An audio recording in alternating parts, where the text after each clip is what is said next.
Hello, welcome to my channel. I am Ankita Sharma and I am going to telling about data type. In previous video we already discussed about data type. Last video में हम लोगों ने data type का type, size और range के बारे में discuss किया था। इस वीडियो में हम डेटा टाइप के थ्रू किसी भी वेरिएबल को कैसे डिक्लेयर किया जाता है ये देखते हैं। विदाउट डेटा टाइप हम किसी भी वेरिएबल को डिक्लेयर नहीं कर सकते। हमको वेरिएबल को डिक्लेयर करने के लिए सबसे पहले डेटा का टाइप देना होता है। तो ठीक है, हम डेटा का टाइप और वेरिएबल नेम क्या होता है ये डिस्कस कर लेते हैं। पहले भी मैंने आप लोगों को बताया वेरिएबल क्या होता है। वेरिएबल जो चीज़ होती है ये फिक्स नहीं होती है, ये चेंज हो सकती है। आपका वेरिएबल नेम जो होता है वो फिक्स नहीं होता है, कोई कांस्टेंट नहीं होता है। ठीक है, तो वेरिएबल नेम क्या होता है, किसी भी डेटा का, ठीक है, वेरिएबल नेम में स्टोर होने वाला जो डेटा है उसका टाइप होता है डेटा टाइप। और वेरिएबल नेम होता है जब भी आप किसी भी वैल्यू को जब आप मेमोरी में एलोकेट करते हो, मेमोरी में जब स्टोर करते हो तो उसको एक एड्रेस एलोकेट होता है। ठीक है, एक एड्रेस एलोकेट होता है। ठीक है, तो ये जो एड्रेस एलोकेट होता है वो आपका क्या होता है, पॉजिटिव इंटीजर वैल्यू हो सकती है। कोई भी पॉजिटिव इंटीजर वैल्यू हो सकती है। आपका कोई भी वैल्यू जो है वो आपका मेमोरी में स्टोर होना है।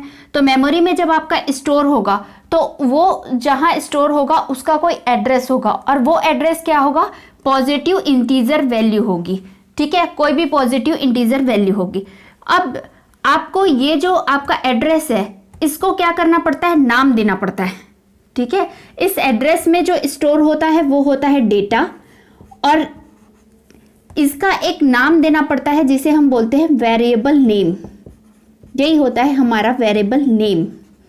ठीक है, तो इसका मतलब ये हुआ कि जो आपका डेटा का टाइप है आपको इस मेमोरी एलोकेशन में, इस मेमोरी लोकेशन में आपको जो डेटा स्टोर करना है उसका जो टाइप है वो डेटा टाइप हुआ और उसका जो नेम है वो आपका वेरिएबल नेम हुआ। इसको हम एक एग्जांपल के थ्रू समझते हैं। एक एग्जांपल के थ्रू हम ऐसे समझते हैं जैसे कि सपोज आपकी कोई कॉलोनी है, कॉलोनी में बहुत सारे घर बने होंगे। ठीक है, बहुत सारे घर बने होंगे, तो वो जो घर है वो समझ लीजिए एड्रेस है। ठीक है, वो जो पर्टिकुलर घर है वो एड्रेस हुआ, आपका कोई एड्रेस हुआ। ठीक है, अब आपका हाउस नंबर जो होता है वो आपको वेरिएबल नेम हो गया और डेटा मतलब आप लोग मतलब जो भी उस हाउस में जो रह रहे हैं वो डेटा हो गया समझ लीजिए। तो कॉलोनी जो हो गई वो एड्रेस है। ठीक है, कॉलोनी में बहुत सारे एड्रेस होंगे, अलग अलग सबके घर होंगे। ठीक है, उन घर का जो नेम होगा वो वेरिएबल नेम हो गया और वहां पर जो लोग रह रहे हैं वो डेटा हो गए। आप इस तरीके से भी इस चीजों को समझ सकते हैं। ठीक है, तो हम एग्जांपल यहां देख लेते हैं। जैसे डेटा टाइप हम लोगों ने बहुत सारे डेटा टाइप देखे थे, इंटीजर, फ्लोट, डबल, ये सब आपके प्राइमरी डेटा टाइप है। ठीक है, तो सपोज आपका इंटीजर, आपको कोई डेटा टाइप आपने इंट लिया हुआ है, मतलब इंटीजर है, तो ये एक वैल्यू है ए। ठीक है, ये आपका वेरिएबल नेम है। यहाँ पर क्या लिखा है, अगर आपको किसी भी चीज को किसी भी वेरिएबल को अगर डिक्लेयर करना है तो सबसे पहले आपको डेटा का टाइप देना होता है, वेरिएबल नेम देना होता है। तो सबसे पहले यहाँ पर हो गया आपका डेटा का टाइप और ये जो है आपका क्या हो गया, वेरिएबल नेम हो गया। ठीक है, वैसे ही आप, ये तो हो गया एक वेरिएबल नेम।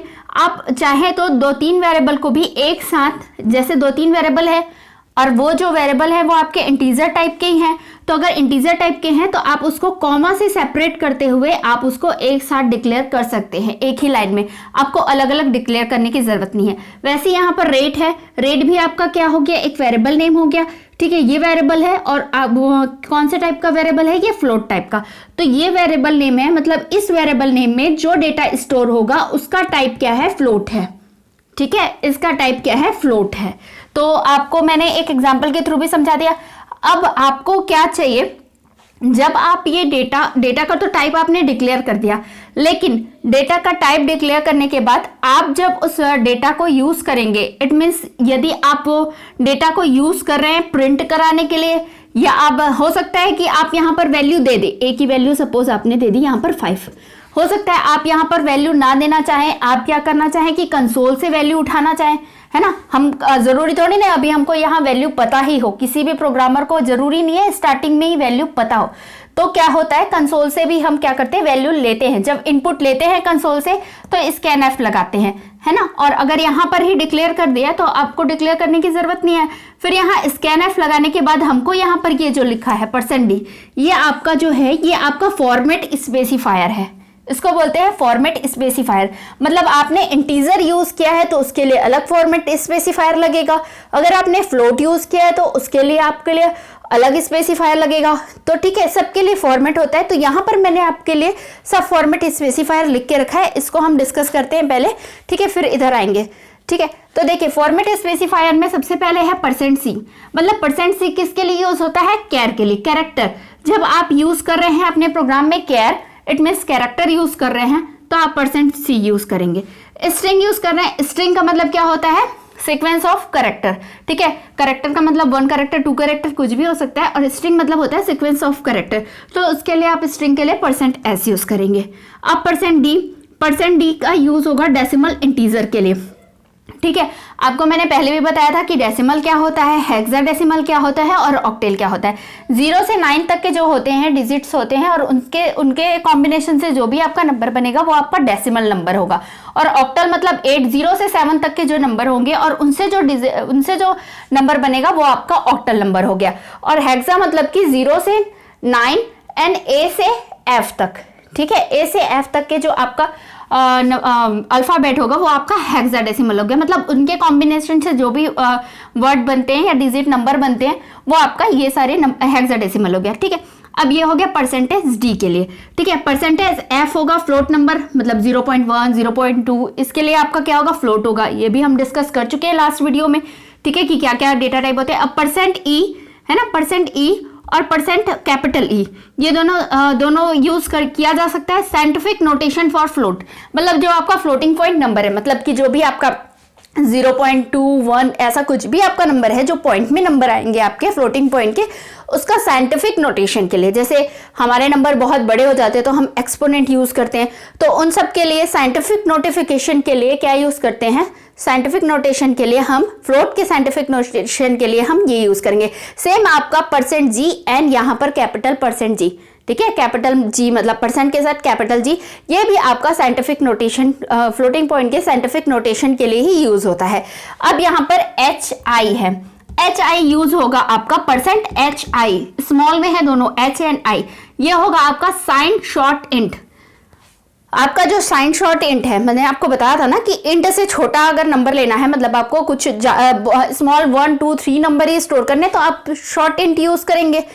ठीक है, तो HI जो है %HI जो है वो साइन शॉर्ट इंट के लिए होता है। ठीक है, और HU जो है वो अनसाइन शॉर्ट इंट के लिए यूज होगा। ठीक है, %I जो है अनसाइंड इंटीजर के लिए है, लेकिन उसमें ऑक्टल, डेसिमल, हेक्साडेसिमल सब आ सकते हैं। जैसे हम लोगों ने यहाँ पर %d खाली क्या लिखा था? डेसिमल इंटीजर के लिए लिखा था। अब यहाँ पर %I जो रहेगा वो आपका अनसाइंड रहेगा। यहाँ पर आपका साइन था, यहाँ unsigned octal, decimal and hexadecimal के लिए। ठीक है, अब यहाँ पर है %LD एंड %LI, ये आपका काहे के लिए होगा? लॉन्ग के लिए होगा। अब यहाँ पर %LF आपका डबल के लिए होगा। अब यहाँ पर %LF, यहाँ पर भी LF है, लेकिन ध्यान देने वाली बात है, याद रखने वाली बात है कि यहाँ पर जो L है वो कैपिटल में है, ये वाला स्मॉल में था, ये वाला आपका कैपिटल में L है। ठीक है, तो कैपिटल LF जो होगा वो आपका लॉन्ग डबल के लिए होगा। एंड %O जो है वो आपका ऑक्टल रिप्रेजेंटेशन के लिए, ऑक्टल नंबर के जो रिप्रेजेंटेशन के लिए वो होगा आपका %O। %X, ठीक है, % या तो स्मॉल x या तो कैपिटल X, दोनों हेक्साडेसिमल के लिए यूज होगा, हेक्साडेसिमल नंबर को रिप्रेजेंट करने के लिए। एंड %U जो है वो अनसाइंड डेसिमल इंटीजर के लिए। ठीक है, अनसाइंड डेसिमल इंटीजर के लिए यूज होगा। ठीक है, %U का यूज हम एड्रेस को भी प्रिंट कराने के लिए करते हैं, क्योंकि मैंने आपको यहाँ पर बताया है कि जो आपका एड्रेस होता है वो प्लस मतलब पॉजिटिव आपका क्या होता है?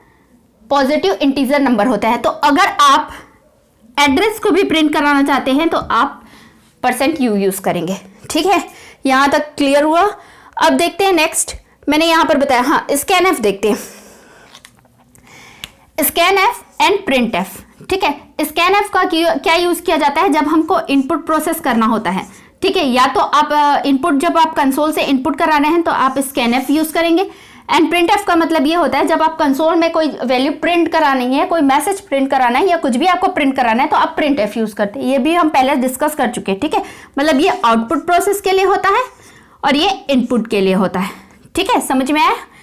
अब देखते हैं, हाँ, तो यहाँ पर हम फॉर्मेट स्पेसिफायर यूज करते हैं। मतलब इतने जितने भी मैंने आपको फॉर्मेट स्पेसिफायर बताए हैं वो आप अपने डेटा के हिसाब से, आपको कौन सा डेटा यूज करना है उस डेटा के हिसाब से आप यहाँ पर क्या करेंगे, फॉर्मेट स्पेसिफायर का यूज करेंगे।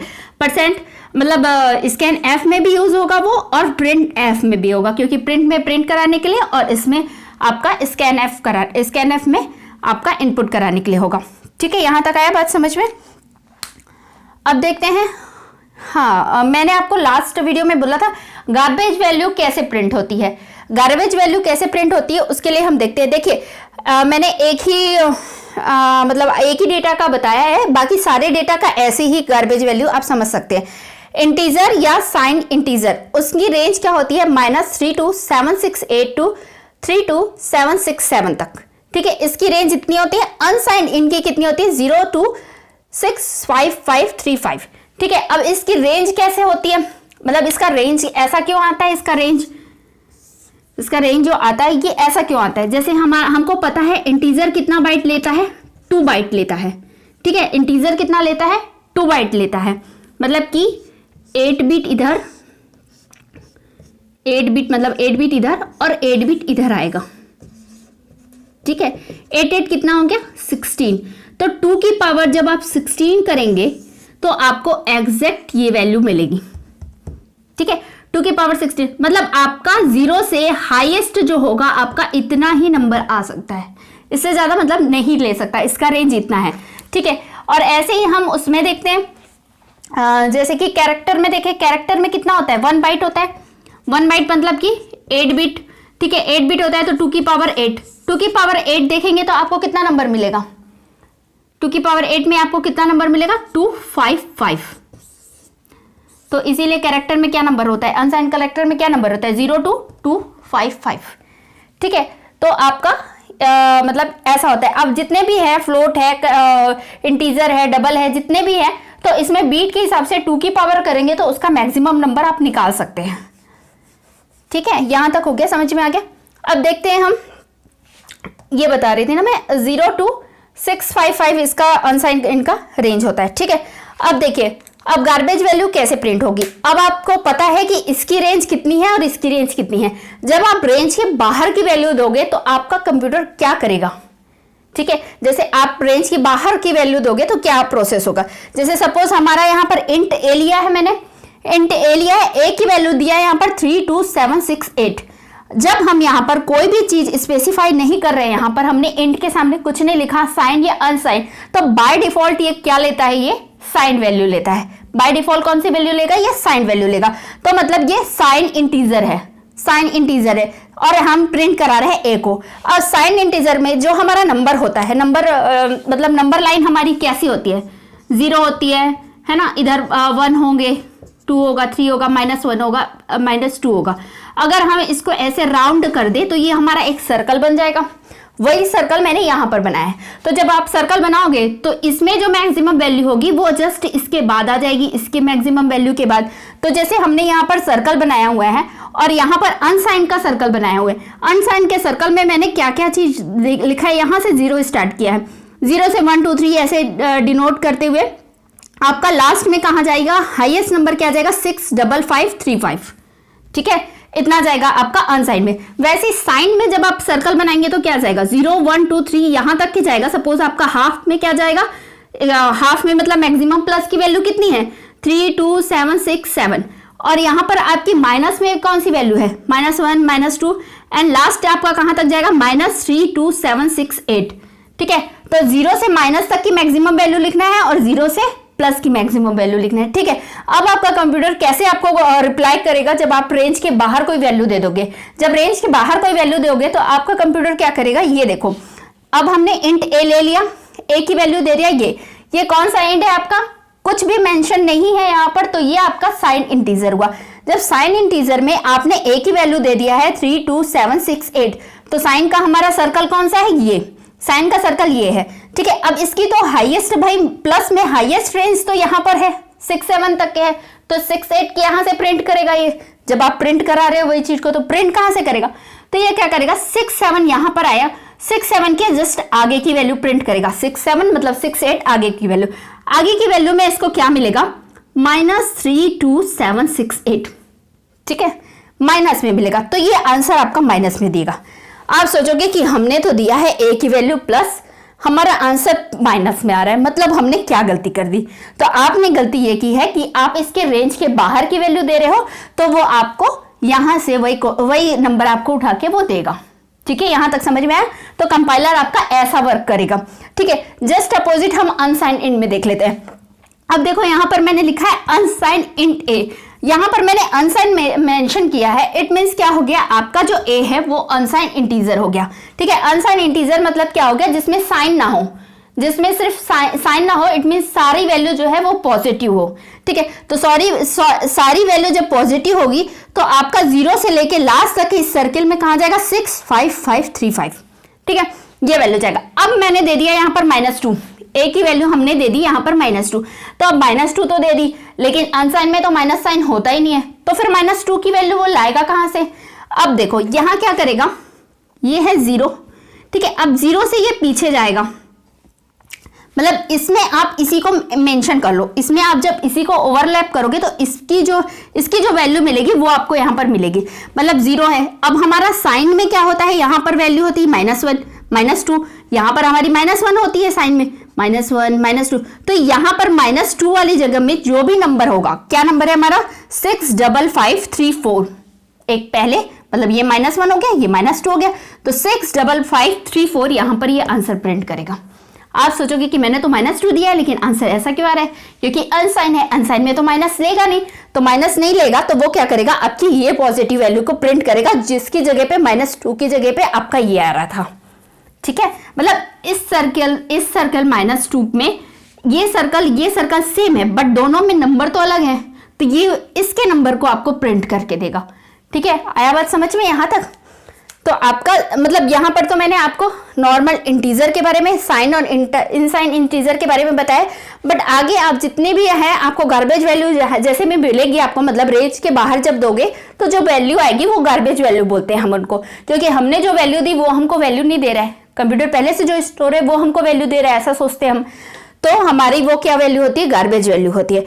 ठीक है, तो यहां पर आपका ये ऐसा कंपाइलर वर्क करेगा। मतलब आपको समझ जाना चाहिए कि आपने क्या गलती की है, आपने रेंज के बाहर वैल्यू दी है, तब आपको ये ऐसा नंबर प्रोवाइड हो रहा है। ठीक है, यहां तक आया समझ में। अब नेक्स्ट वीडियो में हम आगे का और डिस्कस करेंगे। आज के लिए इतना ही। Okay, thank you.